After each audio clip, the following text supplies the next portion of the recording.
मुंबईतल्या मुलुंड परिसरातला मराठी आणि परप्रांतीय वाद समोर आलाय। एका प्रवाशाने परप्रांतीय रिक्षा चालकांना हुज्जत घातल्याची तक्रार मनसे कार्यालयात केली।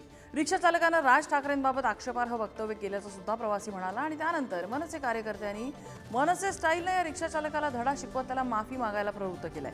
मनसैनिकांनी रिक्षा चालकाच्या कानशिलात लगावली। रिक्षा चालकानं माफी मागत पुन्हा असं न करण्याचं सुद्धा आश्वासन दिलंय।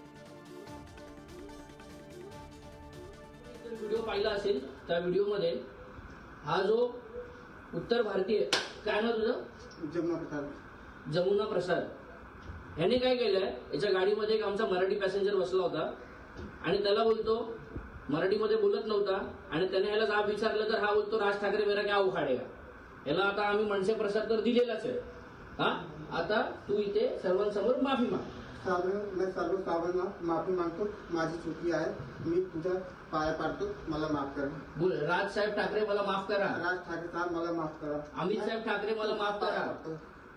याच्या पुढे मी असं कधी करणार नाही, मराठी माणसांवर आणि कोणावरही असं काही बोलणार नाही। मी काय नाही करणार। ठीक आहे, जय महाराष्ट्र बोल।